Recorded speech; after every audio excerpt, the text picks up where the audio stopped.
You either have an incredibly inept administration, or they're in on this somehow or another. I mean, I hate to be conspiratorial, but I mean, how do you move that many people from Central America across Mexico and then into the United States without there being a fairly coordinated effort?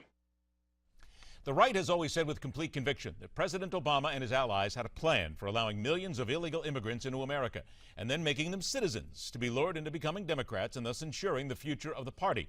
The left has always fired back, this is preposterous nonsense, that America is a nation of immigrants and plans will always be made with reason in mind, and it would never be a flood of illegals coming to this country.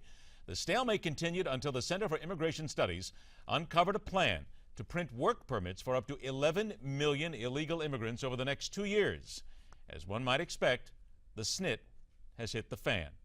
Welcome to MidPoint. He is the Executive Director of the National Immigration Forum, Ali Noorani, and she is the Director of Policy Studies for the aforementioned Center for Immigration Studies, Jessica Vaughan. We thank you both for joining us. Thank you. Jessica, I'm going to begin with you since your group is the one that discovered this. What was the initial investigation that led you there and the initial reaction when you saw exactly the numbers that are involved here? Well, I first found out about it when I was contacted by a reporter for Breitbart.com and then reviewed the solicitation myself. And I was really taken by surprise by the large number of either green cards or work permits that USCIS wanted to have the capacity to issue. And it's 34 million potentially over a 5-year period, which is a lot of new workers, and it's certainly much larger than the current flow of either new immigrants or people getting work permits or even replacement cards every year. I mean, this is more than doubling the number of cards like this that are issued every year. And of course, this is potentially would have a huge impact on our labor market and our employment opportunities, but also more troublingly shows that the administration seems to be planning to go forward with an executive action that was rejected by Congress and is very controversial among the American public. So, this really calls into the question, do they have the authority to do that? How are they going to fund it? And are they really disregarding the effect that this would have on American communities and on Americans and legal immigrants? And it seems like they are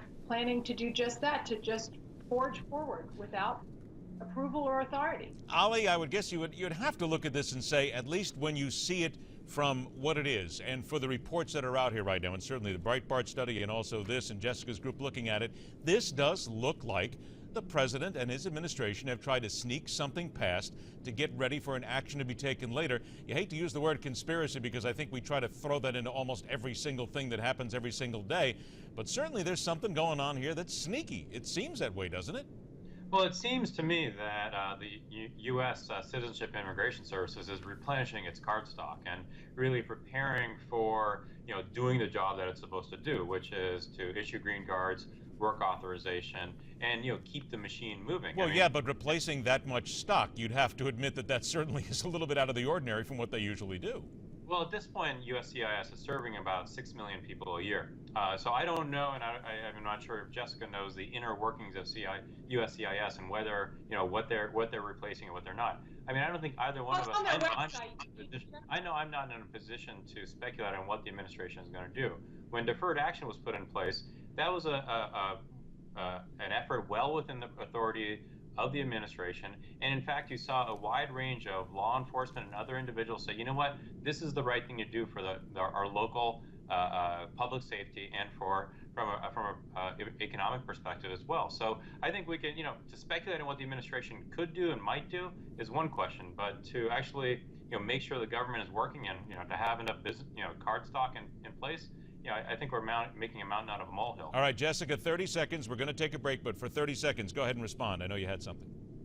Well, the numbers that USCIS typically would issue are on their website, and there's no denying that this is more than double the number that they would be expected to issue under the current law.